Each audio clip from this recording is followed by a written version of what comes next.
Hey, welcome to Atomics on a Friday.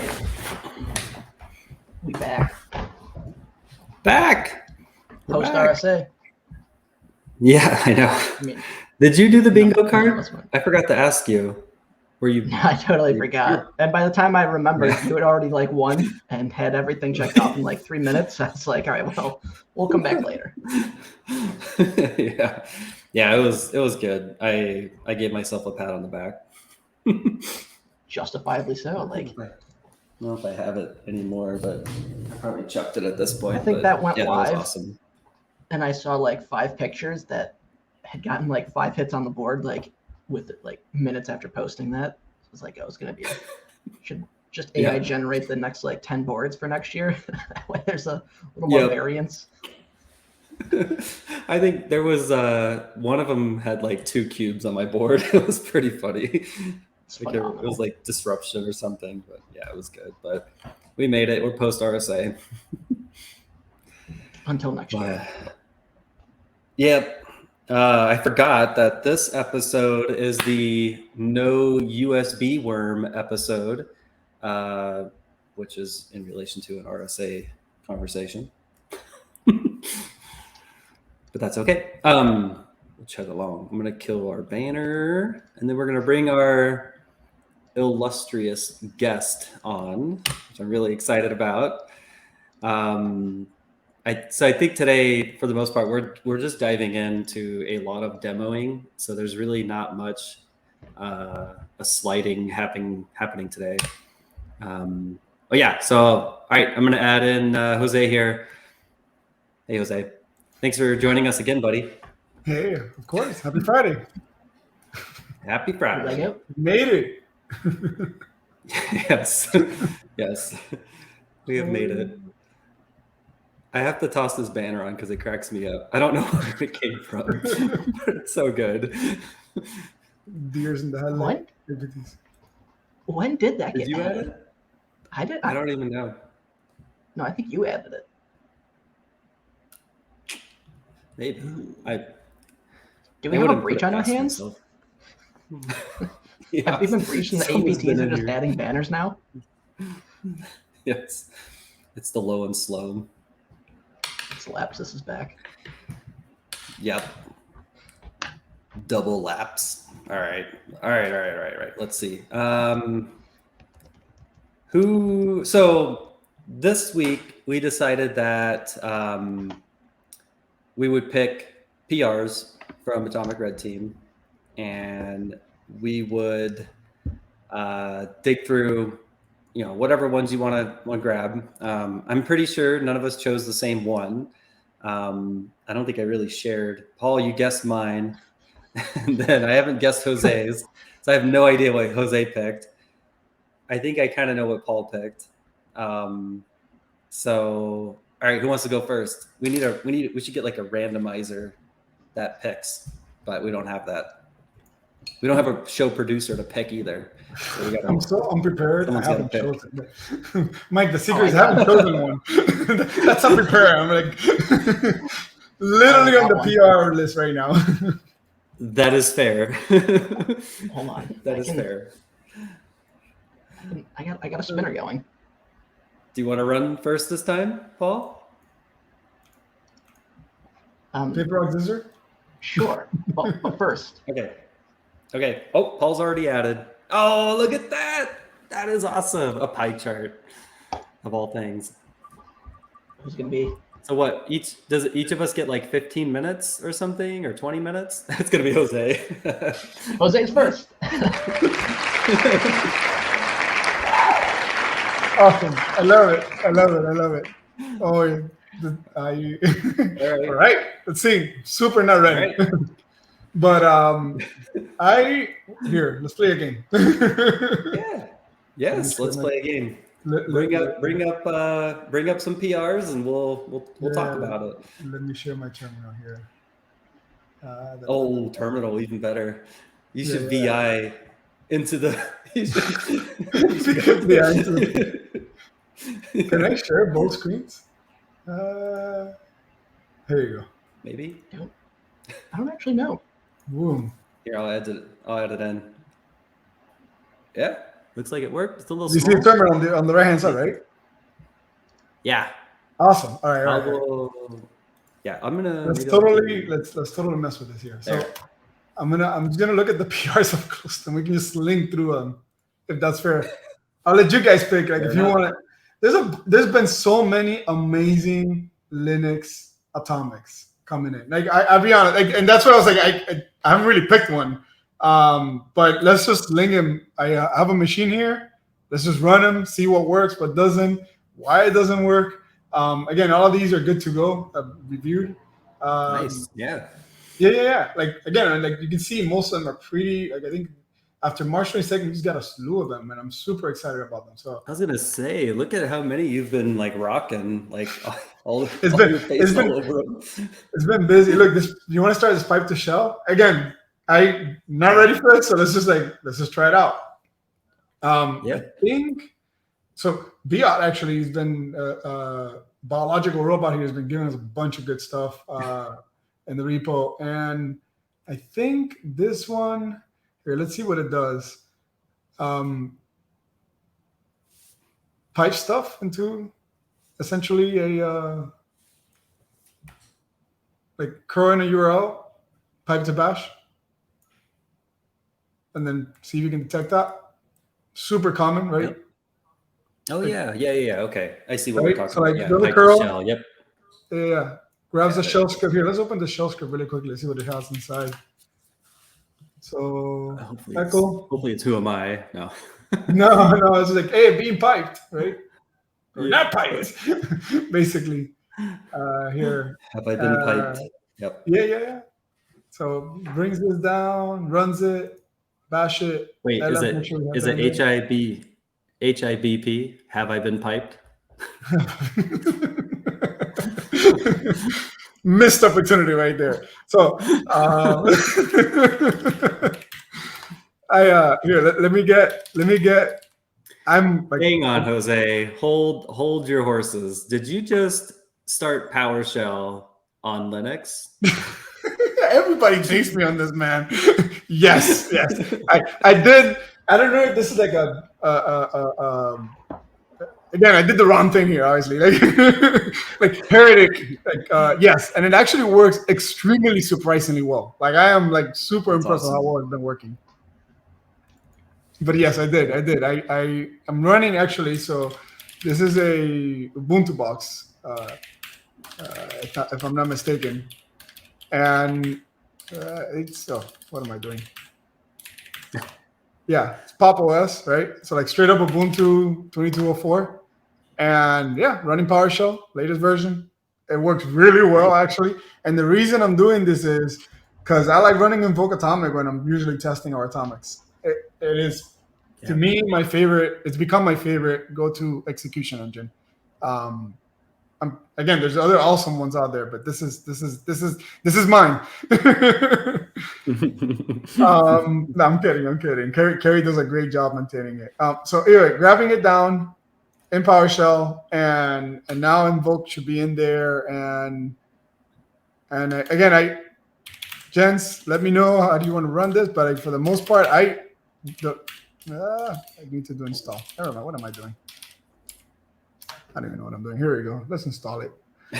Carrie has told me about 150 times you don't have to do this for us, that you can read it from your local version. It's probably better, but I'm like, I'm stubborn.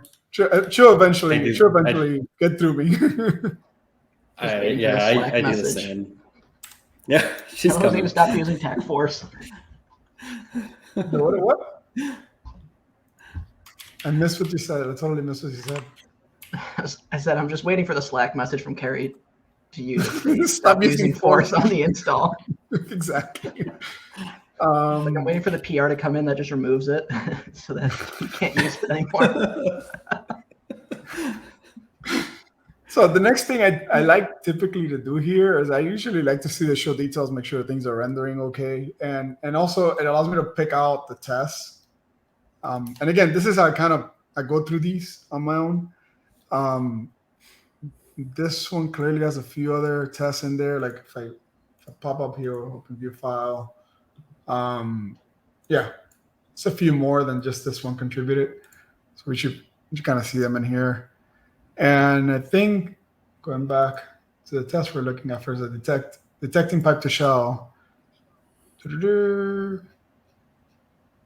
the last one. Test 12. Last one. Yeah. Yeah. Test 12. And again, I think this one has no prerequisites, right?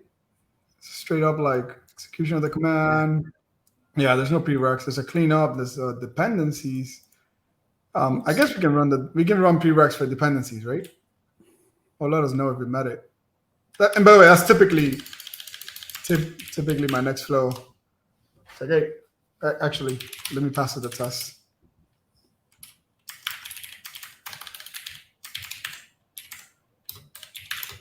I think it's test number.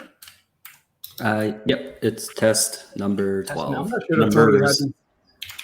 I should have had these commands ready for you guys. Made me look a lot more professional. Yeah, there you go. So again, this is checking for, hey, am I in a Debian system? And it's curl. It's funny, I was like, checks Debian, Ubuntu Kali, then it's like Debian, not Debian. I'm not gonna judge. They're all Debians. And so we're ready to roll, right? This is good to go. Let's ship it. Yep. Throw it down range. Boom. Blew up. Not being piped. Okay. I was gonna say, it looks like it's have I not been piped? No pipes. And I'm assuming I don't know why this is not being piped. Have we failed with our first atomic? I'm gonna guess. I'm gonna have a wild guess here. I wonder if it's not writing to temp from this user. Yeah. Do you need elevated access? I think it doesn't. Do you need to sudo that? No. Well, at least it says false, but we can try it. False? We can sudo PowerShell. Getting The whole real thing, crazy over here. Huh? They're getting real crazy over here. Running PowerShell as sudo. Nothing ever bad came from that, right? On Linux. That's the big caveat, right? Oh man, here, let's try to ship it again. I don't think it's elevated access. Could be something else in there. But let's give it a whirl. Nope, still cannot. Oh wait, it was that. Oh, it was that. I think that's just cleanup at the end. Oh, you have a TAC cleanup at the end of your whole line too. Might need to. There you go. That's okay. Never mind. Denied. Yep. Okay. Nope. So still not being piped. Okay. All right. Couldn't so a simple Could a simple test here just be running curl and just like manually just run this? Like do that's exactly typically my next. Maybe just run the show details and then just copy paste the one-liner. Yeah. Or type it out. Go live. Testing. HTTP example. Boom. There it is. Yeah, let's copy this guy. Yep.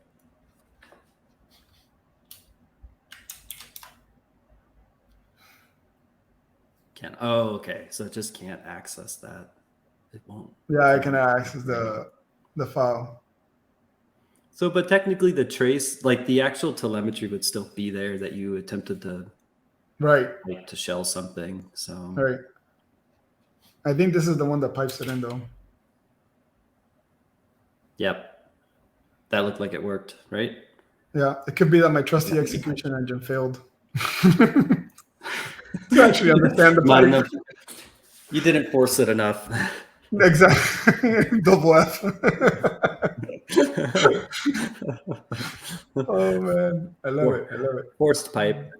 Yeah. That's cool, man. All right, let's try another one here. Let's try another one. Yeah. Let's do it. Let's keep going. Append to bash logout. Sweet. Boom. What's bash logout? For all the viewers on the Linux side that don't know Linux, what's a bash logout? I'm still learning it. It's been too long, and I'm still learning. No. Yeah, that's totally fair. Yeah, I think it's if I'm not mistaken, I think it's something that lands in your home directory and tells bash what to do when like your user logs out, right? Like, hey, here's some extra stuff you can run. Yeah. Oh, that's cool. That's a cool way to persist, right? Yeah, runs command and user logout. I think that's exactly the goal there, right? Yeah. Run some. Yeah. So this thing creates a user, logs into it, and then throws some stuff in some variable, which then goes into bash logout.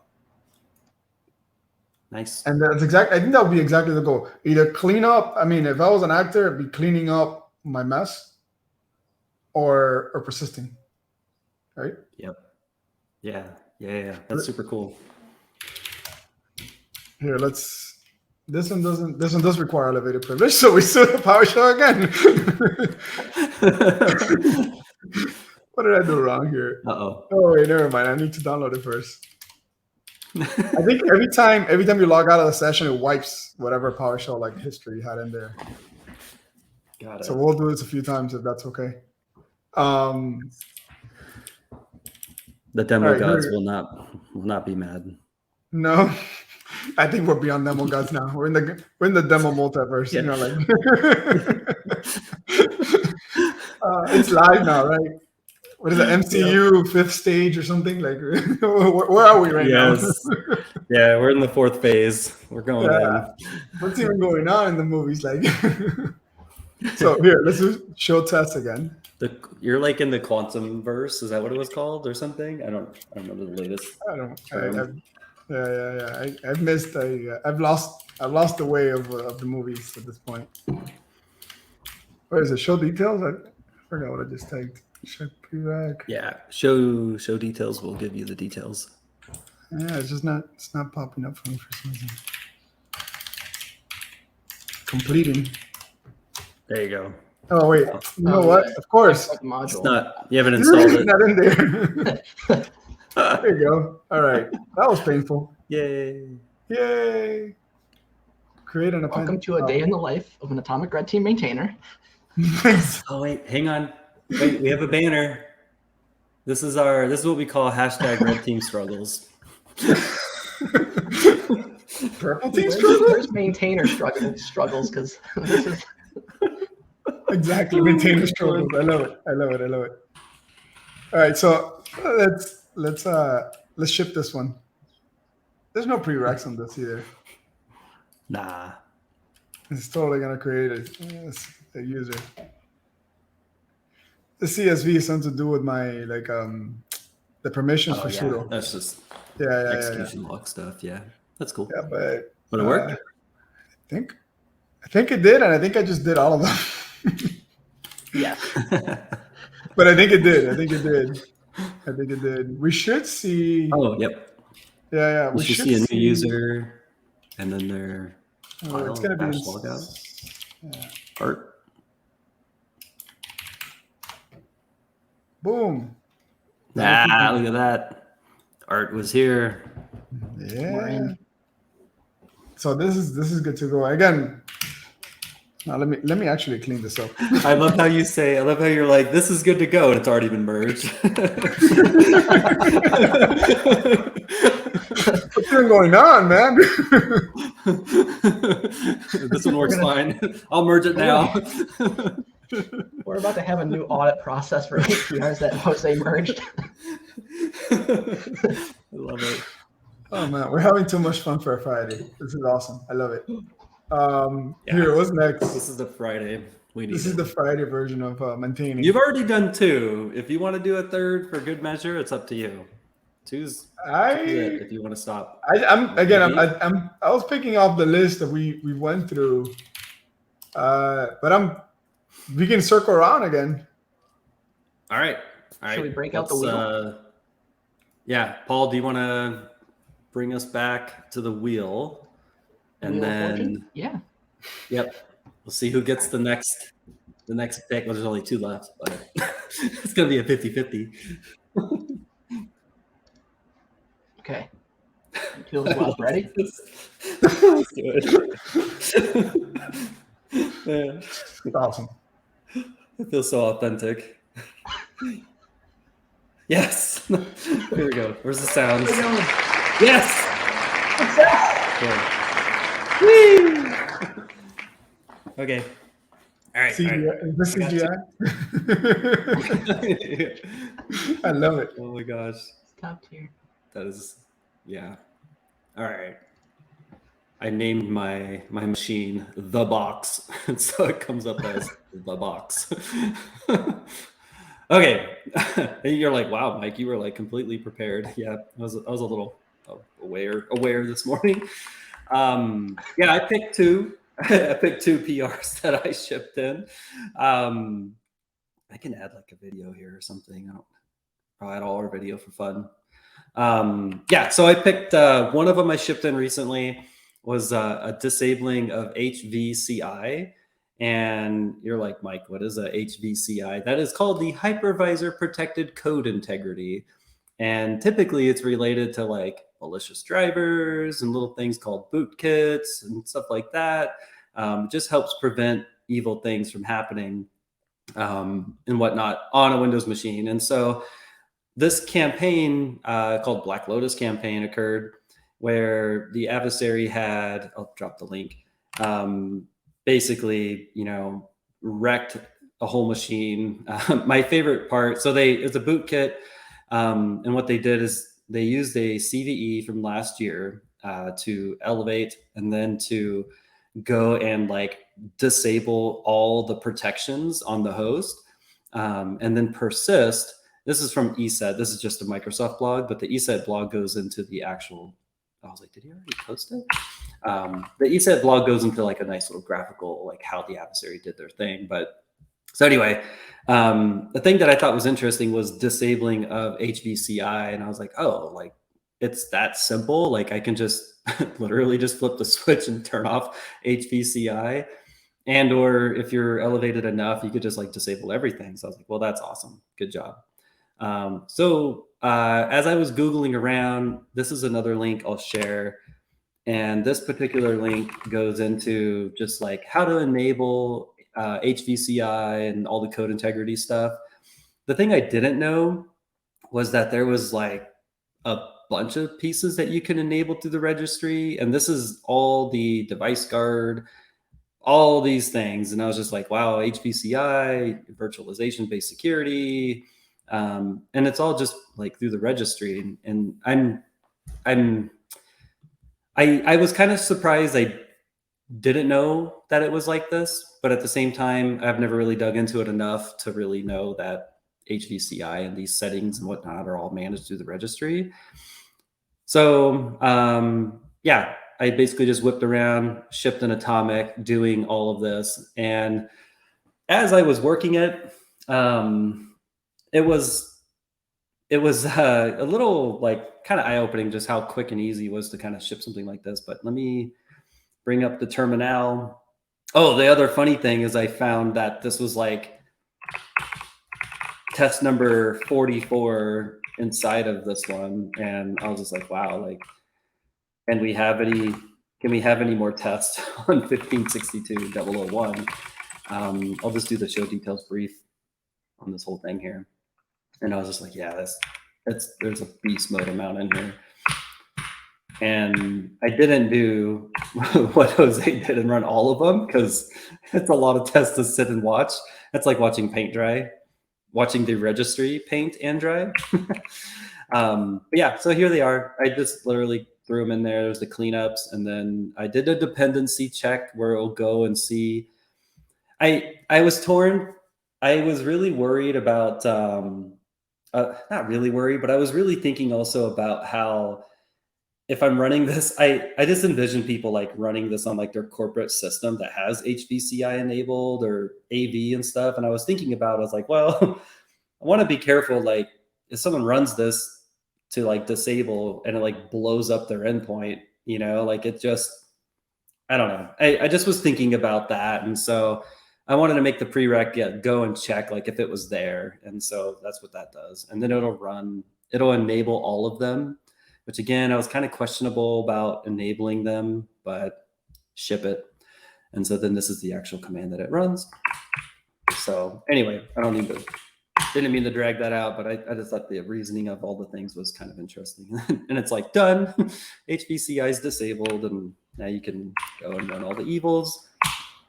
And then if you want to run your cleanups, which we see right here, it just goes and deletes them. Oh, now I can't find them. Good job, buddy. Oh, I didn't do the prereq. Yeah.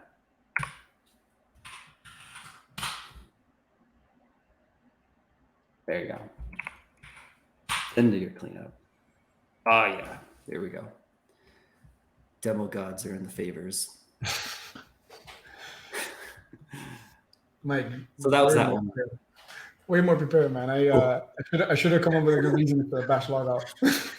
Sort of like, YOLO, don't write into this file ever. Tell who's like really prepared today, with like all the tabs open and everything just ready to go. I know it's I'm so like, bad. all right, we're gonna do it live. Copy paste. I know it's so No bad. checks. I had a couple minutes. And then like on the detection front. So I wrote a detection for this, obviously. And so it's just looking for HVCI and it being disabled. And that's all. Nothing fancy. Yeah, there's a new one. So, and then for my next atomic, I was kind of geeking out a while back on certificate services. And I was really digging into just, extracting certificates and different ways to extract them. And I don't know, just anything cert. And so I added a bunch of atomics for like exporting certificates. And it should be a couple, I thought, but maybe the screenshot doesn't really show it. But I added a couple. I'm pretty sure I did. Thought I did. Nope, apparently I only added one, but maybe there was more in a different PR. So what I kind of ended up doing was I'm just going to skip up here. Like that one. That one. Wow, could I have disabled HVCI anymore? Okay, it's not in there. Did I skip it? 1552.004. Oh yeah, it's right here. Okay. For this one, there's not that many tests, but there is like a weird, is it Azure AD internals or Active Directory internals module?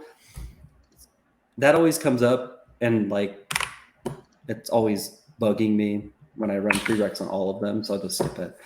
But the other ones down here, one of them requires Mimikatz. The other ones are like, just PowerShell commandlets or whatnot. And so I'm going to run Let's do show details brief.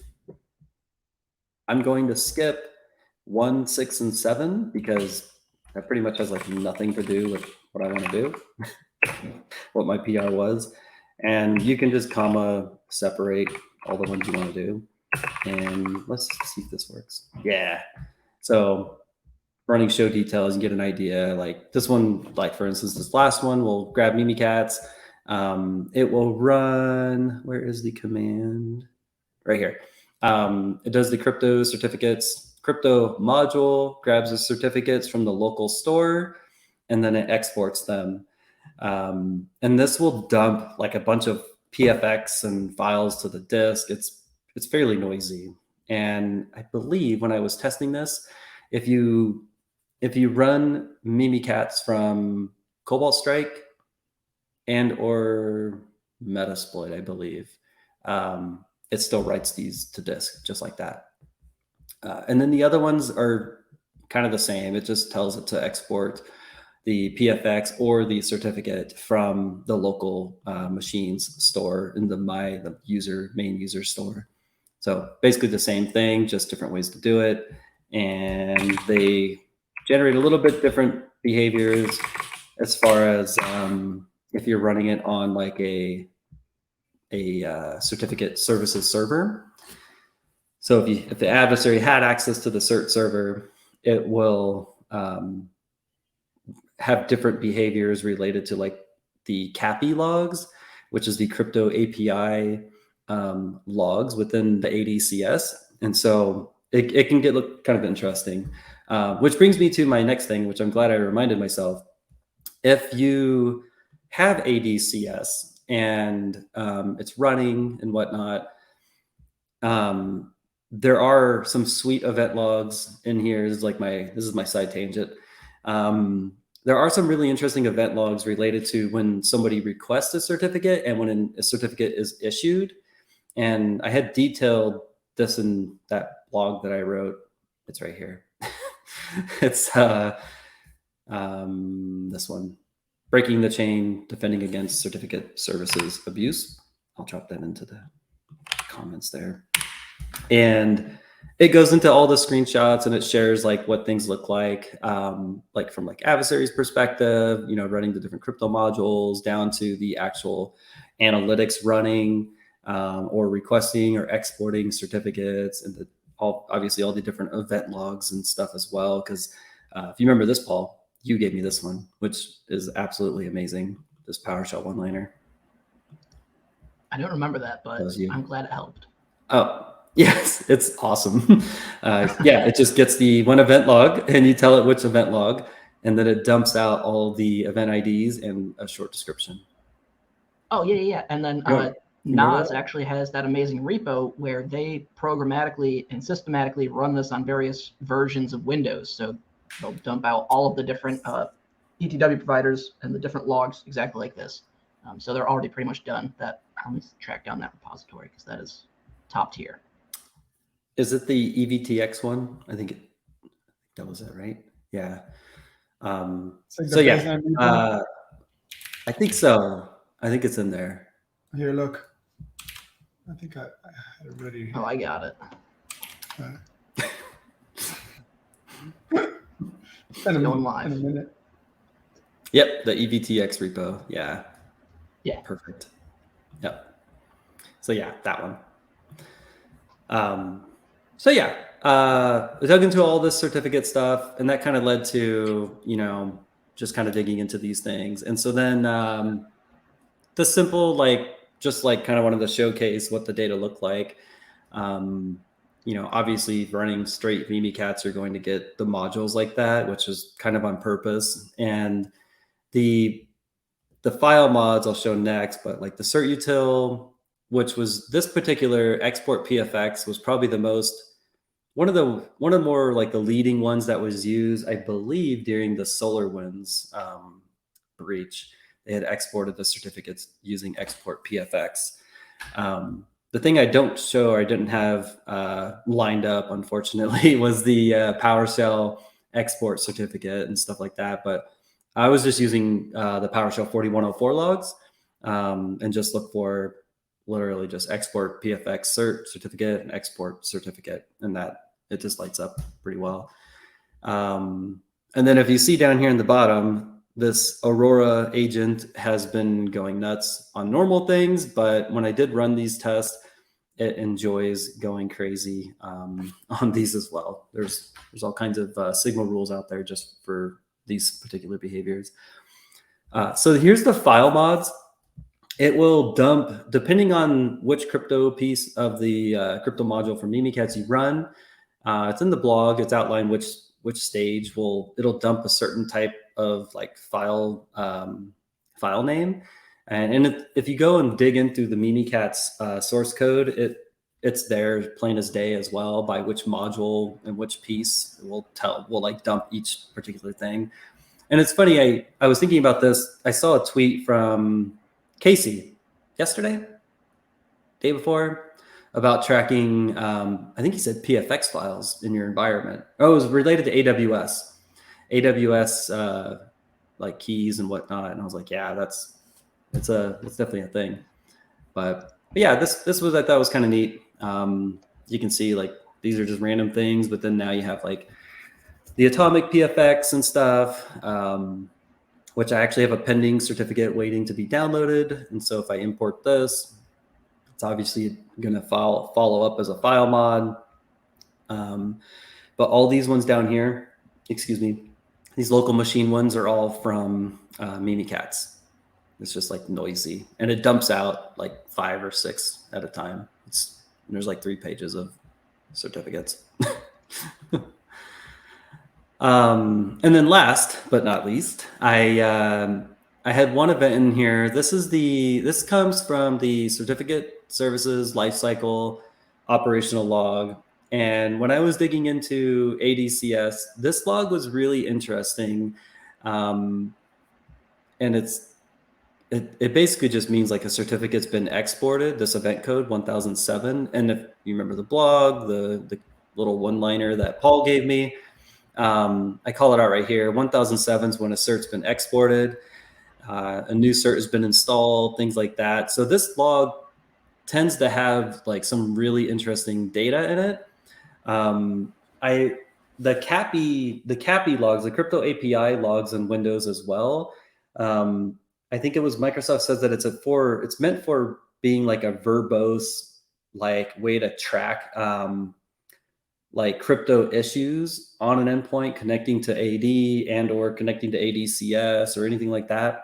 When I enabled it, it's very verbose. Like it just goes nuts telling you about digital signatures and just all kinds of data. But what I did on the blog is I ended up just creating and I'm sure like most SIMs and whatnot have this, but in my inputs, I just do a regex right here just for the event ID 70. And that just gives you when a certificate is exported from that particular log. Otherwise, it's just like chaos it's probably good chaotic data, but it's straight chaos of just the enormous amount of data that you get from it. So, but yeah, this is it. Certs being exported. Thought that was really neat, kind of novel. And everything in the blog, like I mentioned, Mimikatz, all those PowerShell commandlets exporting, or even Certutil exporting, stuff like that, produce all these events, and then you're able to go and kind of look for these different artifacts. And I learned a lot on that blog, so it's kind of fun to kind of dig into that stuff. But yeah, that's my 10 minutes. Top tier. Have you had to kill Aurora? The HVCI stuff is super interesting. I think we'll see more of that along with the drivers, which are.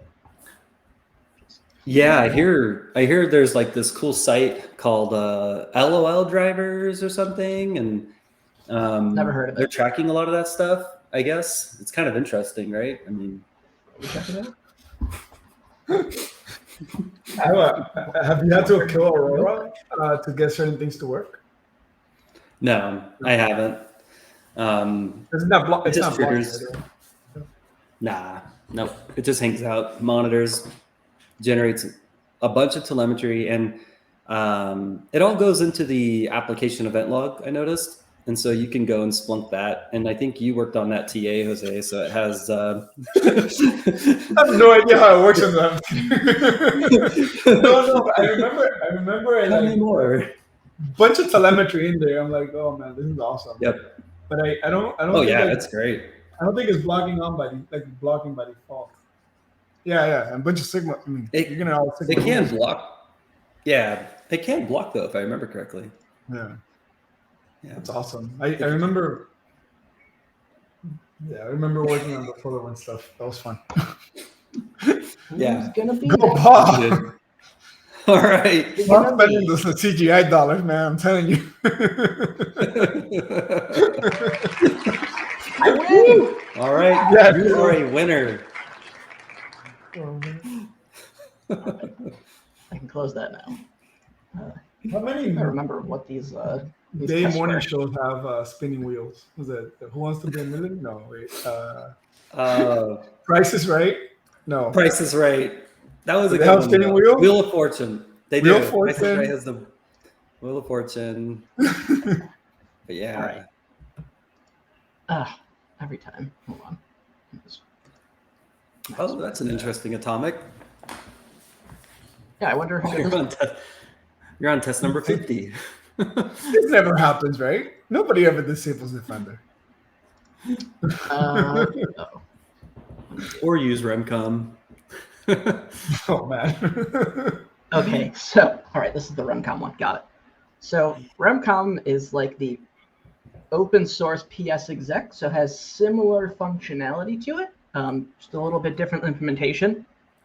Depending on where, like how your analytics are structured, this should be pretty much picked up if you're looking at like Windows event logs, 7045 for service creates, registry keys of where they actually get stored.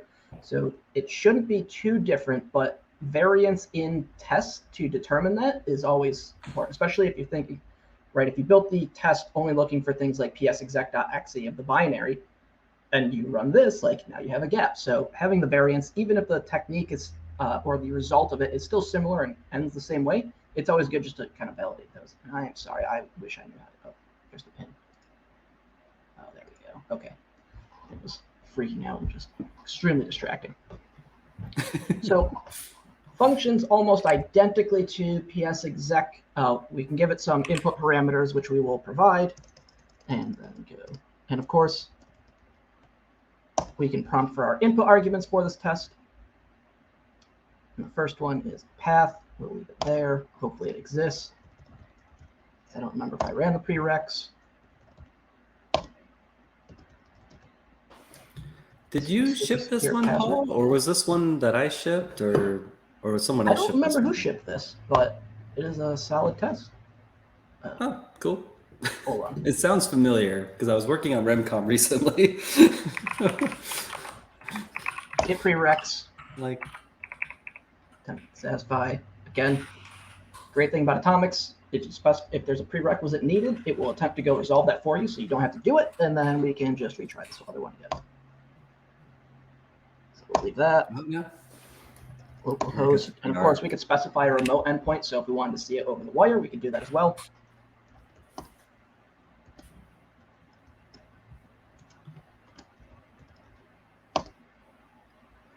And there we go. Actually didn't know what to expect from this, but there it is. And let's create service, and we'll go do the thing.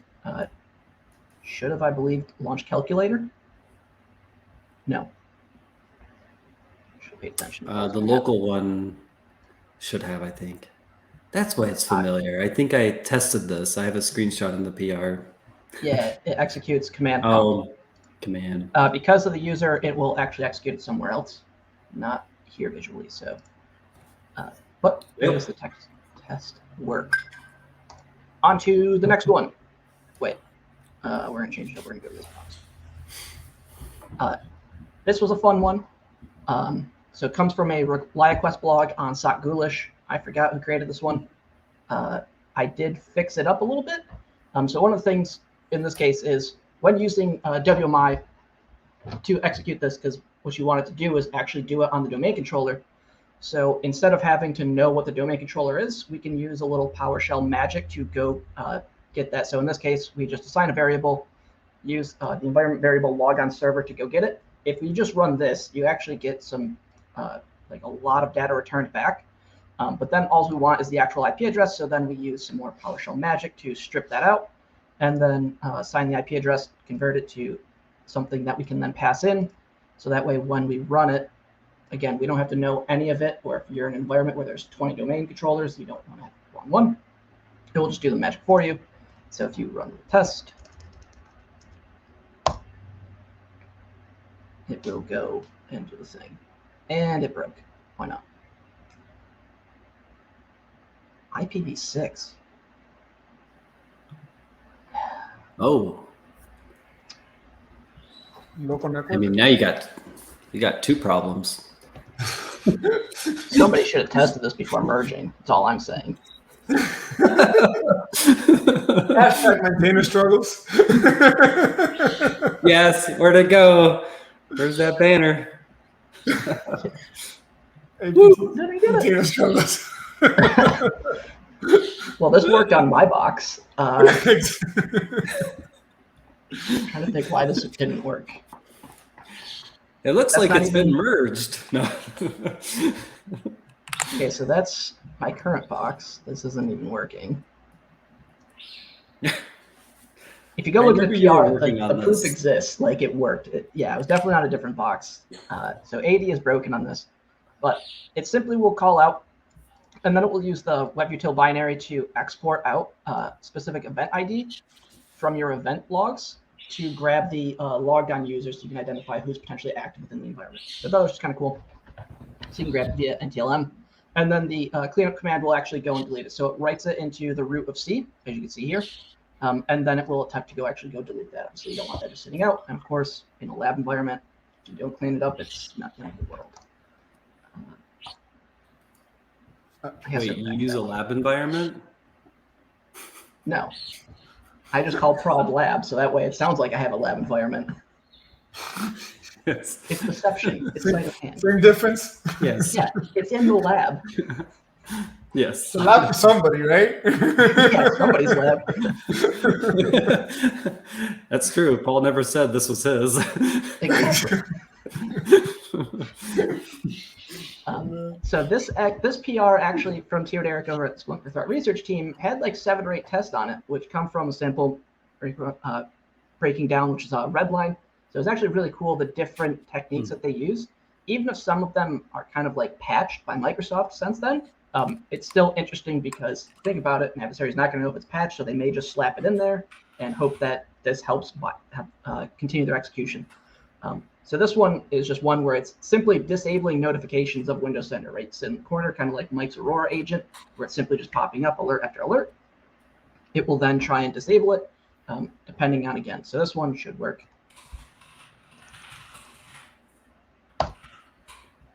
See, and then we can, of course, clean it up with our cleanup command. And we'll go re-enable the notifications, allegedly. It's taking a little bit to change a registry key. It's gone forever. Suspicious. Yep. It's in the It's ether out. now, man. Here we go. What we get for sending it downrange. Waiting. Yeah. Not a real lab. That was like my pipe to show on my wrist. Yes. It worked in my box. What do you mean? It worked when I ran it on my camera. Works on my machine. Send it. Exactly. I love it. Merged. How about dumb question on your previous atomic? Would it be possible to filter down? So like that doesn't filter down the admin users, right? Like when you do discovery with Wevtutil, it just brings down the logs locally. You need to like kind of hash out from the log events who the admin user is. Oh, so you Sorry. mean the export? Yeah. So this is going to be executed on the domain controller. So Right, you right. remotely request it, and then the log file gets written locally to the domain controller in the root of C. You could specify this wherever you want. This procedurally comes directly from what they saw, what Reliant Quest saw in the environment. So this command is procedurally one-to-one what they saw. So you're like, hey, again, testing a tactic versus test a tactic, but you test techniques, and then there's procedural implementations that you can go do to get the same, to achieve the technique. In this case, this is exactly what they executed. They copy and paste it into an atomic and go. Are there variations of ways that you could achieve the same objective? Sure, but it's just a good test, again, looking at breadth and depth. But for whatever reason. Thank you for that, man. I lost it for a second. I thought that I got it. Appreciate it.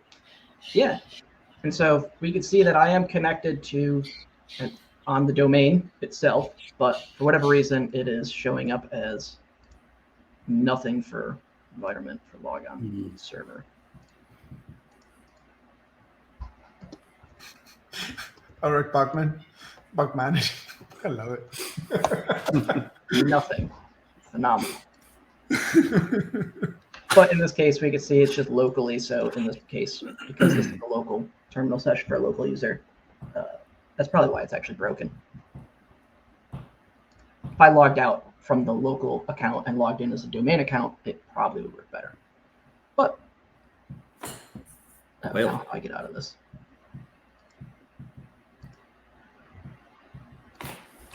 But what's interesting is, seriously can't stop. How do I get out of this?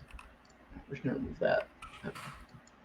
But we had the threat detection live series in Chicago that Red Canary put on. One of the things that came out of it, which was kind of interesting in listening to one of my colleagues present, was the ways in which, even if you have like a detection, even if it's specific to a threat family, like in this case, the RedLine detectors, like chances are it's not the only threat group doing that specific procedural or even technique of that, even with some variants of command line casing, etc. Like you could probably have 3, 4, 5, 10 groups. So even if it is specific, like this is what one group saw, chances are that's not the only group or thing doing it. So you actually have some good coverage and wins because it's variation. Versus like being super specific of like, oh, it's only for this thing, so it's only going to detect that thing. No, not necessarily. Think of like how many different threat groups deliver payloads, initial payloads via JavaScript files. The user double clicks a JavaScript file. I think like everybody is now doing that. Put it inside of an ISO or an encrypted zip archive, and there it is, right? So you change default file extensions to open, instead of letting WScript execute a JS file, and you say open Notepad instead. Like, congrats, there's 10 threat groups that now you just get it out. So simple compounding wins are big in the long run. Fun. Yep. But now think of like HVCI, like how many other threat groups are now going to go implement disabling or bypassing HVCI controls? We saw it with one group, may not see it in a bunch right now, but give it 3 to 6 months and I bet we will. Yeah, that's definitely one thing I like about that atomic test is that having all the regs in there to modify or enable, like I think it's neat because like if you don't have coverage for those things, or if you don't have them enabled in your org, or you do have them enabled and you don't know what it looks like when they get disabled through the registry like that, like that's a great way to test yourself and know if you have coverage. And now you can go write coverage for HVCI and the VBS pieces being disabled and everything. One of the favorite things I like to do when running tests, especially when you're not sure what the expected outcome is like, especially like on Windows, is Proc Explorer. Like load up that, cancel the filtering, start filtering, run the test. As soon as test is done, kill the filtering and start sifting through it. Like look at what occurred from the file activity, what occurred from a network activity, registry keys, right? And there's similar things you can do on Linux. And then there's new Mac Monitor, Red Canary release for kind of like a procmon for Mac. So you can do the same idea. This is kind of tough sometimes. You're like, well, what should I expect this to do? Like, well, here's the test, but I don't know what happens. So that's always good to like just kind of dig in. On that atomic, on like pipe to shell, for example, like on the whole theme of like, you know, like again, like variations, cache behavior. I was playing with it, and to me it was a super common thing to do, right? Like, hey, copy and paste whatever from the internet, pipe to shell, it's gonna install it, but like not so much on containers. And I was testing like eBPF visibility in containers. And I was like, oh shoot, like you shouldn't be running like even when you're building containers, you should never be piping stuff to show in an active running container. Right? It's like maybe narrow down detections to that specific kind of set of environments and tooling. Right? But Say you shouldn't. But how exactly. often is it actually happening? It happens. It happens, right? Yeah. Some people will attach and run stuff manually, and like again, shouldn't. But that's why. That's again. I started off with we shipped the detection on our side for that. Start looking at that and how common, and start tuning it down from okay, well, it happens when break glass or something like that. Yeah, and the bash log off stuff to me was also kind of super interesting because like one, I've been using Nix for quite a bit, and you use bash RC for like scripting stuff, or like bash profile, but never like bash logout was like a new one for me. And when I looked into it, like it had a purpose, which is like, hey, you can write any shell script to it and then kind of automate closing stuff when you're managing things through terminals, right? Or like wiping like a wall and things like that. But like such a rare occasion, and it's such a good place to hide. Like sometimes you see it, like, mind me none, right? Like whatever, that's fine, right? Like, so to me, that's kind of like, anything writing to that, either now you're doing some really odd admin process, or this is not normal. Yeah, that one was definitely new to me, and I'm looking back now at the atomic itself, and it says like this bash shell runs to bash logout. If it exists, it runs the commands on user logout. An adversary may create or append to a logout to clear history, start processes, etc. Like, man, right. Click. Yeah, that's awesome. That's a good one, and it ties back directly to like a MITRE technique, which is pretty neat. Like I, in the sense of like there's a sub technique specifically for logouts for Linux, which is pretty cool. Like when you get those like golden 1-to-1 like beautiful mappings, where like, oh, this is exactly the technique for this activity, not like trying to jam it in there. It was a good one. Yes. You know what I mean. No, and it's great to see that you showed it earlier, which was the massive influx of Linux and cloud atomics over the past like probably 2 to 3 months is phenomenal, just because I think it's like an uncharted territory a little bit. So seeing that kind of take off a little bit more and getting more input for that is top tier, because I'm not a Linux expert. So seeing these come in and like thinking about like the different ways in which or why an adversary does it, right? Like to your point, adding a user logs out, go run some other commands, clean up, start process, like wouldn't have thought of that. Like, so that's pretty sweet. Yeah, I just remembered, Jose. I was like, I'm pretty sure Jose and I wrote those analytics for curl and wget pipe to shell, and I just found it. It was back in 2021, when we were working on the log4j stuff, because it had used it in that campaign. That's what it was doing. Yeah, that was the POC. I think it was back in the olden days. I know. You're telling me you wrote an analytic for that, but had no subsequent atomic to test it? I wrote my own rule. Like, let me, Paul, you're highlighting this in public. I broke my own rule. Yep. We were rushing. Okay, leave us alone. Casey tweeted something yesterday. If you didn't test it, it doesn't work. It didn't happen. Exactly. It's true. Yep. This is true. This is the way. Look, the test eventually came out. At least it's now there.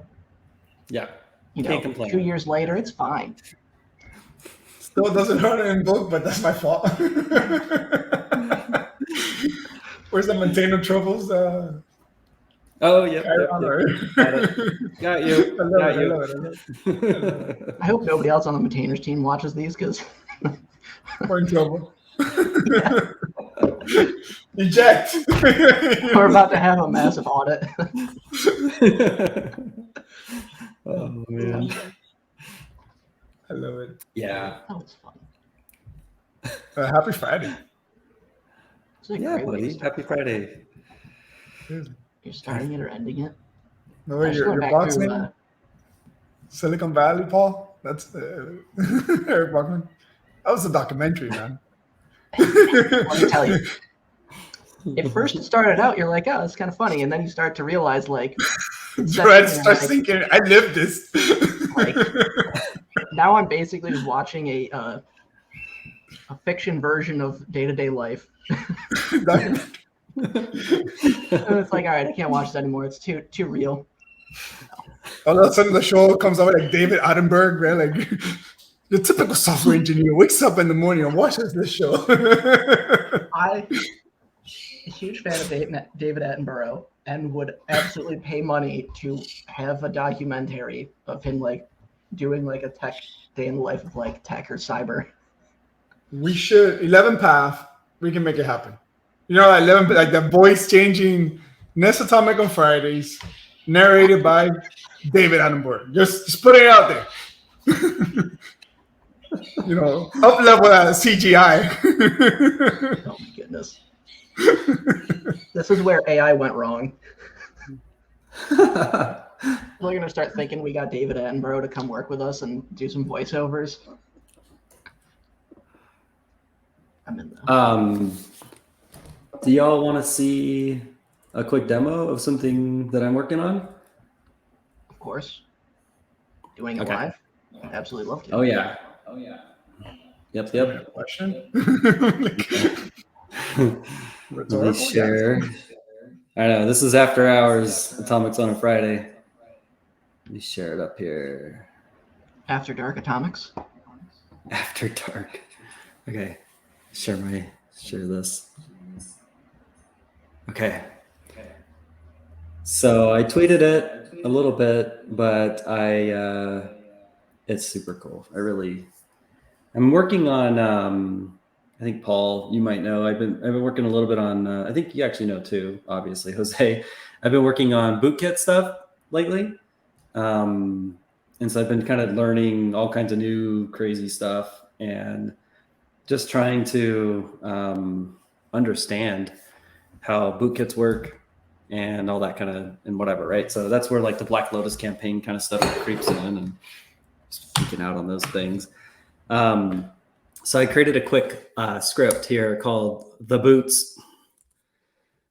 And so first thing I thought was, you know, there's no ASCII art. This isn't real. So I had to add The Boots. And I love that it spells out the boots in each line. It's so amazing. I don't know if anybody's caught that yet. That's top tier. Yeah. I noticed it said the boots, but I didn't see line by line. It still spells out the boots. That is way more important than whatever else. Top tier ASCII right there. Yeah. I know, it would be like meta ASCII. This needs like an Academy Award of the ASCII or something, you know, like. Right. The film was horrible, but great film. Like the filming was just amazing, right? Like meta.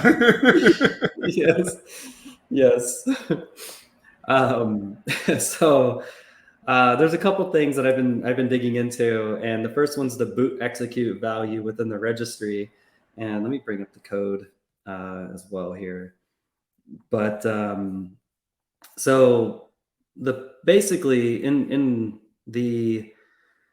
a previous campaign that ESET had tracked for a while, this adversary embedded themselves so much into the operating system that part of the steps or stages is where they literally changed what would load up during boot.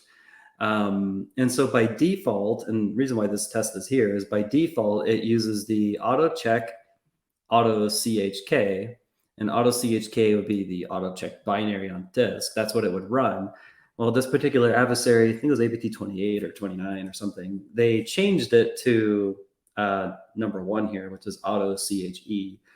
And so like, first I just want to let's just display what I got, which right now it's set to auto check. And so then you can go and modify it. And now it's set to auto CHE. And your joke here should be, Mike, why don't you reboot and see what happens? Like, no, not going to happen. And so then the next thing I started digging into, and this is what I added yesterday into the tool, was the adversary in this case, for Black Lotus campaign and the prior one, I think it's like Sednit or something like that. They basically dropped like what's called an EFI file into the EFI system partition. And so when you have TPM or TPM installed and the UEFI stuff going, it creates like this separate partition that houses like your protected bootloader and all that kind of stuff. And so within there is a bunch of EFI files, like there's like one EFI or something. And so I wanted to create a test where I could just hit 5 and it goes and copies a file to, it mounts it and then it copies a file to it, which is like super cool. And all of this is like to learn what this crap is, but also to help simulate it, because as a defender, I've never dug into this before. I've never seen this before live, and like you go listen to the talks or read the papers on bootloaders or bootkits and all this, and it's just like mind blowing. And how adversaries get to this level to install something like this and modify the way the system boots, and incredible. So that's what this is. Yep, thought that was cool. Thanks for listening. It's absolutely wild. I didn't even know like that was like how you could like mount it and then copy stuff over and then just modify it. Like that's pretty sweet. Yeah, I'm surprised you can just write to that partition like that. Like, you know what I mean? Like, somehow. I know. I agree, and yeah, I'm still learning. It's still an interesting space because it's like there's a lot there, and there was some other stuff. There's so many like pieces into how obviously Windows boots with UEFI. But yeah, it's crazy. I'm learning a lot. And the other thing I'm learning, Jose, on the Linux side is that there is Linux UEFI and all that stuff too. And I was like, holy cow. Like I asked it, I was Googling around and there is like a example bootkit for Linux. And I was just like, this is crazy. Like you don't hear about this stuff. I can't imagine that right now. I'm looking at my machine right now. There's a bunch of stuff that's logging like the machine mounting it in syslog, like for whatever it's worth. Now you got me curious. Now you gotta go chase a squirrel. Like this is awesome. Dude, I haven't even thought about it. Yeah. But yeah, like Linux full boot EFI partitions, just like holy moly. Yeah. What would be? Did you get logs for that in Windows? What was that? Did you get logs for that in Windows? Like anywhere? No, not that I know of. Not that I found. So what would be a legitimate case where, like, an admin would go change this? Like, I don't know where like the legitimacy of like, what am I missing? I get something like OT related, ICS. I don't understand like why a standard like administrator, like I got 50,000 endpoints in my org, I'm gonna go modify the boot order and like change how it does things. Like what's the? I mean, how do you go without like? I mean, you're risking breaking a machine remotely, right? Like, you're messing at that level of things, right? Like this is not, you're not updating Slack, like you're literally updating a partition on the machine remotely. Like no. Yep. Yeah. Look, let me share my screen. Like just. I was just gonna share this real quick. This is a Splunk inputs, a custom inputs that I created. It runs BCD edit and it lists out all of the bootloaders and then it ships it to Splunk. So you can actually like Splunk this across your fleet. And I have like 4 machines here and it just dumps all the bootloaders that are in there. And AWS is a little bit different. So that's why it's like WinLoad.exe. It's kind of weird. But on my Windows 11 machine, that's where the EFI files come in. So yeah, it's crazy. But again, it's interesting. Like I was even digging into, before you share, Jose, sorry. I was even digging into, it's like when an adversary, because this is the thing that these blogs don't share. And this is the thing that I'm not getting from like these big reports is like, are they dropping these EFI files to disk and then they move them or is it like somehow programmatically being dropped in, like mount, drop, unmount, reboot? Because they have to reboot for it in order for it to kick in and do their next stage. So there's a lot of questions I have from like ESET and gosh, I think that's like the main one right now who's been really, and Microsoft, obviously, their blog on this too. But yeah, it's interesting. It's really weird, dark space.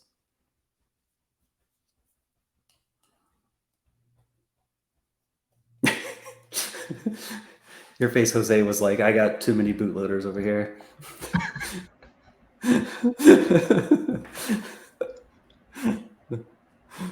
You got me here looking at my bootloaders now, man. Like, now I want to know what's going on under the hood now. Like yeah. Yep. I'm curious, but yeah, I wonder if, I mean, how else would that work, right? Like, it needs to kick in when you reboot, right? Like, you can't. Yep. Like, that partition gets mounted, and then everything else gets mounted on the OS. I can tell you, I definitely had a high partition. I can see the gears like spinning. You're like, how? What? Like, you're in. I'm gonna get a text over the weekend about how you figured this out. No. You know what's really mind blowing from that aspect is the risk of like just taking down the box. Like, that sets off red flags, right? Like, all of a sudden the box reboots and then it comes up and it's like dead, like that place. Like, you lose whatever you had potentially. So the ability to do that undetected and also maintain that like it's going to work, right?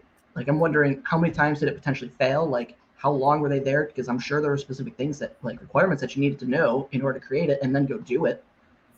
Like, to me, it's really interesting and fascinating, those questions that I don't know if they answered or talked about those in the blog. Of course not enough. Yeah, I don't know. Yeah, it's dark. How often does this get deployed? For example, again, going back like on Linux machines and even detected, or like who's looking for that stuff, right? And I mean, Mike. Rook has been around for 100 years. Well, exactly, Mike. It's probably Mike, but now Jose is sucked in for the Linux side. Yeah. Yep. Yeah, the Linux. There's only like one out there, and I think it's called Dream Boot, and that's it. Otherwise, there's like nothing else.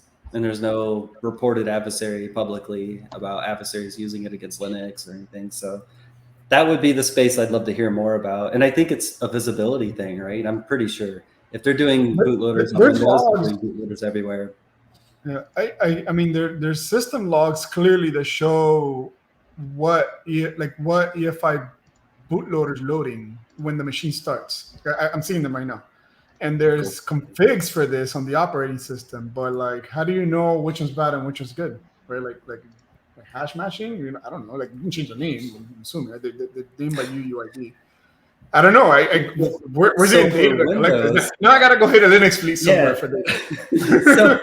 So on the Windows side, that's where you're supposed to trust that between UEFI and the OS, that Microsoft set the correct guards to prevent malicious ones loading.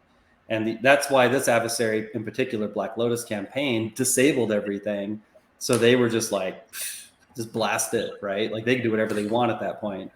But if those guards were in place, secure boot, UEFI, HVCI, all this crap, I love the echo, it's great. But like, if all this crap was enabled, it would then go and prevent it, because it has to be signed. It can't just, be any kind of rando thing. It has to be, the certificate has to be installed in the system in a certain way. And that's the part I'm still got to learn about. But there's a lot of key things. But again, in this campaign, they disabled everything and they moved on, Linux, I don't know. You can just do it. Just install Good weekend read. Good weekend read about Dream Loader. Just a quick little 20-minute read this weekend. Be good to go. Yeah, no big deal. Bootloader. That's 6 hours later. 4 a.m. You got like your Pepe Sylvia mind map on the wall. Yes. That's how I feel when I talk to you'll know this, Jose, and you too, Paul. When I talk to Mauricio, I feel that way. I'm like, it's like this, it's like that, and he's like, and I'm like, yeah, it goes like this. They just install it, throw HVCI out the window, like you don't know what's gonna happen next. Like, where's the logs? I'm a defender. I can't detect this. Like, what do I do? I can just picture like how that goes down, because I know like internally that's how I operate. Like I'll be like ripping this thing out for like 45 minutes and everybody's like, yeah, okay. And I'm just like, why are you not thinking about this? Like, this is insane. Like, go do it. Like, go look at it. Yep. The first thing I'm thinking in my head, I was like, I wonder what Shane's thinking right now if he was watching this. Is he going after this yet? No, he's not. I'm wondering, like, Tony. I hope Tony. Look at Tony. Tony Soprano? No. Not Tony. Oh, there's our demo video that doesn't demo. It did work at one point, didn't it? I don't Do you gotta like click it? Oh wait, you can't, because it's like importing the slide. Yeah. We'll figure that out eventually. That's okay. But yeah. Thank you all for joining. Thank you, Jose. Yeah, thanks for coming to hang out and run random things. It's always fun. I know. Especially doing it live. I'm Happy Friday, everybody. Thank you for staying after hours.